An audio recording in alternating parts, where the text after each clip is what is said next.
Salve, salve, torcida tricolor ligada aqui no canal do Barba Tricolor. A gente vai falar hoje aqui a respeito desse pós-jogo do São Paulo contra a Inter de Limeira. O que dá para levar em consideração, o que não dá para levar em consideração. Vamos falar de acertos, vamos falar de erros aí de Rogério Ceni, da equipe do São Paulo, beleza? Para a fase mata-mata que tá logo ali. Também vamos falar de uma proposta que o Luan tem na mesa aí para deixar a equipe do São Paulo, poder assinar com outra equipe aí do Brasil, beleza?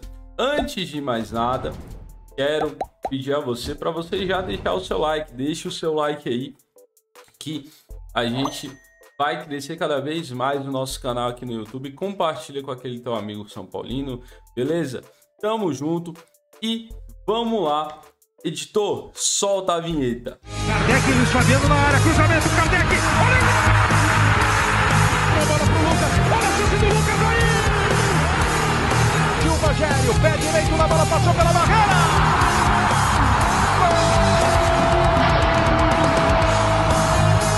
Vamos começar falando aí a respeito desse jogo, galera. A vitória do São Paulo por 5-1. Uma vitória, como eu diria, acachapante. O São Paulo fez tudo e mais um pouco, teve gol do Wellington Rato, teve Rafael falhando de novo, mais uma vez agora na saída de bola, teve golaço do Pedrinho, teve golaço do Pablo Maia, teve gol do nosso artilheiro Galopo. Mano, uma noite maravilhosa no Morumbi, eu fui lá pro jogo, curti demais o jogo todo, deu pra ver muita coisa ali, do estádio mesmo ali, bem diferente, né? E vamos falar a respeito justamente disso, começando pela escalação. A escalação do São Paulo teve o Caio Paulista na esquerda, no lugar do Wellington, teve o Natan na direita, teve o que eu mais gostei de tudo isso, que foi o meio-campo. O São Paulo teve um meio-campo muito bom, que foi formado por Jackson Mendes e Gabriel Neves. E aí o Galopo encostava mais lá no ataque. E teve o nosso querido, maravilhoso Wellington Rato fazendo o seu primeiro gol. E aí, como o São Paulo é São Paulo, não teve muita tranquilidade assim. A gente acabou tomando gol lá, né, mano? Repito, na minha opinião, o Rafael saiu mal do gol, certo?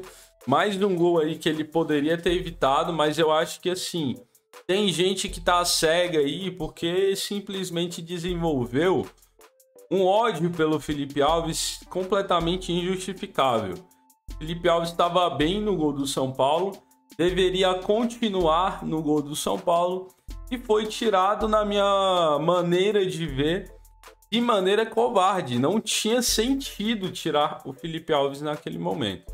Mas o Rogério Ceni falou em coletiva que o Rafael está agradando muito a ele, está agradando demais o Rogério. Isso não impede de em algum momento ter uma partida para o Felipe Alves, uma partida para o Jandrei. O Jandrei que era uma carta fora do baralho. Então vamos supor que algum goleiro saia. Na minha opinião vai ficar um negócio muito estranho se sair o Felipe Alves e ficar o Jandrei. Até porque o Jandrei tem histórico de falhas no São Paulo. Felipe Alves não tem. O Rafael já começa a ter. Então é aquilo que eu falo para vocês, né? Coerência não é o forte do nosso treinador. E aí, cara, uma vitória por 5-1 não tem muito o que falar. Eu acho que quem ganha com isso é o torcedor, porque fomos ao Morumbi, pouco mais de 16 mil pessoas. É uma coisa que eu não entendo e eu continuo sem entender e eu não vou ter uma explicação que vai me deixar satisfeito. Por que que um jogo desse é 9h30 da noite? Vários e vários São Paulinos queriam ter ido para esse jogo. Não importa se é o Inter de Limeira. Não importa se o São Paulo tinha perdido para o Red Bull Bragantino. Não importa se o São Paulo perdeu para o Corinthians. Não importa se o São Paulo quase não ganha do Santo André. A torcida do São Paulo estava com a média excelente. De 30 mil para lá de torcedor por partida. E aí tem um jogo contra o Inter de Limeira no meio da semana, numa quarta-feira, e os caras me colocam nesse horário super tarde. Quem trabalha no outro dia que se lasque. Quem tem que pegar a condução depois do jogo, correndo, saindo do Morumbi, que se lasque. É inacreditável. Tu mete um jogo desse nesse horário. Põe o jogo 7 horas, vai mudar o que na vida de alguém esse jogo 7 horas? só na do torcedor, para melhor, porque ele vai poder sair do trabalho dele e chegar no jogo, e depois do jogo ele vai conseguir pegar uma condução de boa, chegar em casa em segurança e cedo. Então eu acho que é um absurdo isso que fazem, com o horário de jogo completamente bizarro. Fora os clássicos, que também é outra bizarrice. Tem clássico no Morumbi, nunca é 4 horas. Não pode botar no domingo às 4 horas o clássico, cara. Quem que faz essas coisas, mano? Não dá pra entender. E aí, cara, 5-1, como eu falei, não tem muito o que criticar aqui. Tem aquelas coisas de sempre que a gente tem que pontuar, mas 5-1 é 5-1. O torcedor que foi lá, que teve presente no Morumbi, ficou muito feliz com a goleada acachapante do São Paulo. Mas o Inter de Limeira, ele é parâmetro? Eu não vou entrar nesse ponto de que o Inter de Limeira pegou o Corinthians, pegou o Palmeiras. Como é que foi contra os dois? Para mim não importa, certo?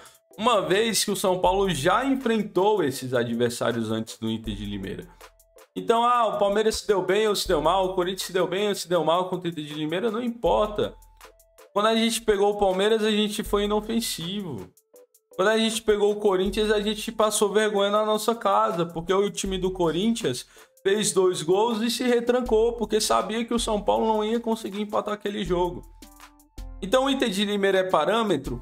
Não, não é parâmetro. Era jogo para teste mesmo, era jogo para colocar o Jackson Mendes junto com o Gabriel Neves. Foi o que a gente pediu faz tempo, cara. O Gabriel Neves não pode ser reserva desse time. Não pode. Mas se tu escolhe por conta de estrangeiros e de necessidade em virtude de contusões, colocar um BR ali no lugar do Gabriel Neves, sei lá, para não relacionar o Gabriel Neves, que seja o Luan, porque o Pablo Maia não estava merecendo, e não tá merecendo, apesar do gol que ele fez ontem. Então, Inter de Limeira é parâmetro? Não é. Os próximos adversários do São Paulo é parâmetro? Não é. Esse é o Campeonato Paulista. O único parâmetro que a gente tinha era Corinthians, Palmeiras, Red Bull, Bragantino, sendo bem sincero. Nenhum dos 3 a gente conseguiu vencer. A gente por pouco não perde aos 3. E o Santos, que é um clássico, tem que respeitar a vitória que tivemos em cima do Santos, sim. Mas que vem mal, todo mundo sabe disso. O time do Santos é um catado hoje. Então, quer se iludir? Se ilude, fica à vontade. Mas, mano, não vem cagar regra pro torcedor do São Paulo, que tem todo o direito, ele tem todo o motivo para reclamar desse trabalho do Rogério Ceni. Motivo é o que não falta. Ele é incoerente. O São Paulo passou vergonha numa final contra um rival na casa do adversário plenamente por culpa dele. O time mal treinado, um time mal escalado, um time que ele mexeu errado com as convicções dele. Time contra a Sul-Americana, a gente pegou uma chave ridícula. A gente precisou de pênalti para passar do Ceará, precisou de pênalti para passar do Atlético Goianiense. Aí a gente chega na final numa chave ridícula, nos trancos e barrancos, e a gente sequer disputa a final, só deu Independente Del Valle. De novo, porque o Rogério Ceni estava cheio das suas convicções. A gente tinha Ferrarese na zaga que não foi utilizado para ele botar o Léo Pelé, que falha na final. O time não tem um mínimo de padrão ofensivo naquele jogo. E aí você vai pro brasileiro. O brasileiro, o São Paulo não conseguiu uma pré-Libertadores, meu amigo, com um elenco muito melhor do que times que conseguiram essa conquista. Então tu vem me falar que o torcedor São Paulino não tem o que reclamar? Não pode reclamar? Não tem que criticar o trabalho do Rogério, que é tudo às mil maravilhas? Pelo amor de Deus, cara. Pelo amor de Deus. Até Copa do Brasil eu posso falar aqui também. Cair para o Flamengo na semifinal. Beleza, mas sequer disputamos. Não teve nada de igual para igual. O Flamengo foi plenamente objetivo no Morumbi. E no Maracanã não tivemos chance nenhuma. E lá atrás, o Diniz, que eu nem gosto muito, pelo menos fazia o jogo ficar truncado contra esses times que tem mais elenco, entendeu? Então é aquilo.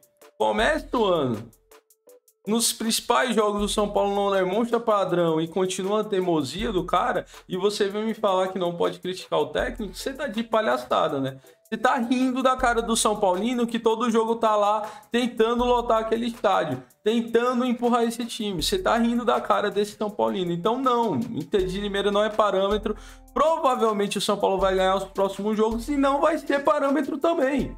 Parâmetro no Campeonato Paulista são os clássicos de times que disputam Série A e fazem mata-mata também. Então agora o que vai ser parâmetro vai ser quem a gente pega nas quartas, na semi e na final e como que a gente vai jogar. Esse vai ser o parâmetro.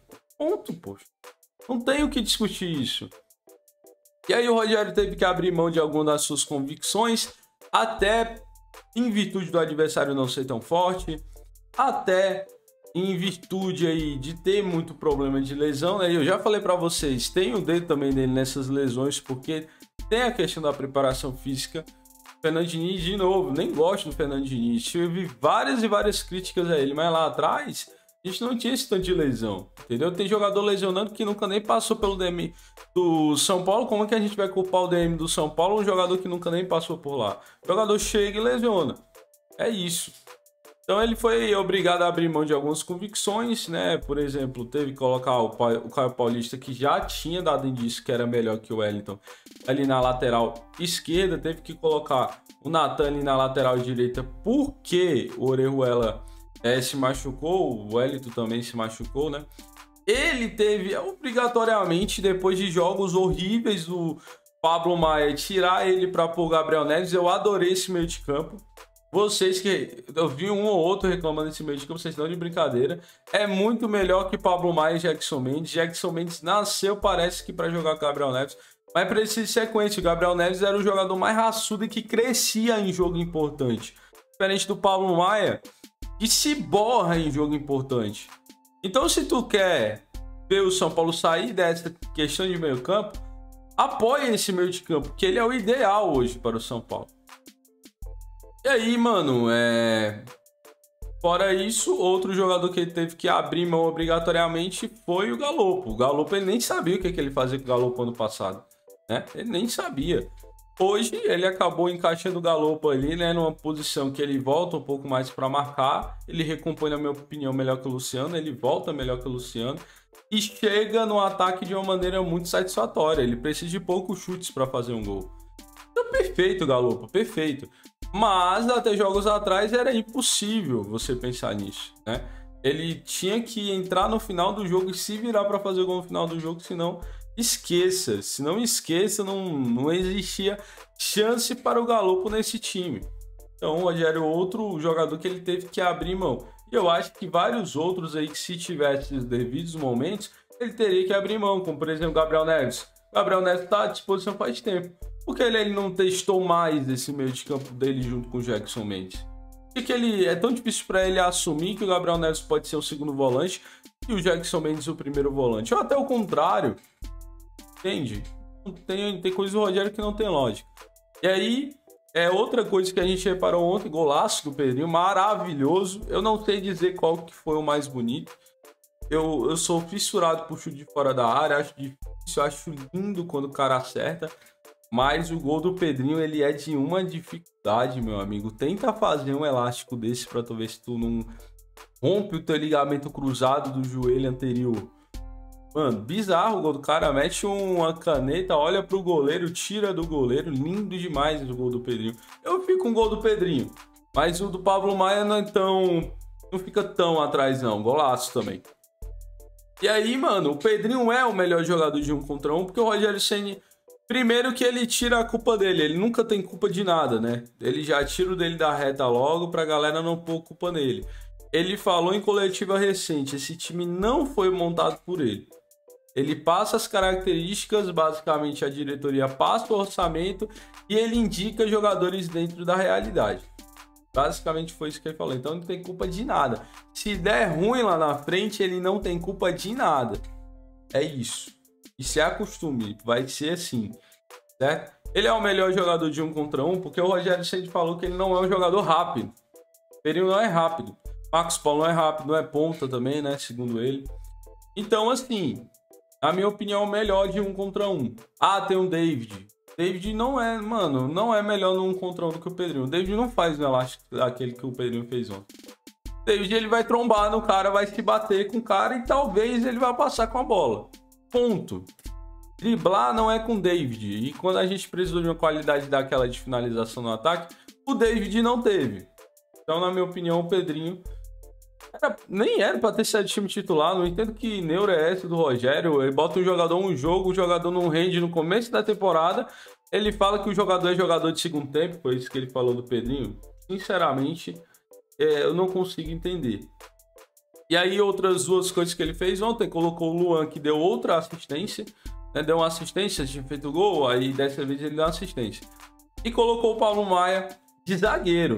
Eu acho que o Pablo Maia, quanto mais atrás, melhor. Eu gostei dessa alteração dele de zagueiro, por quê?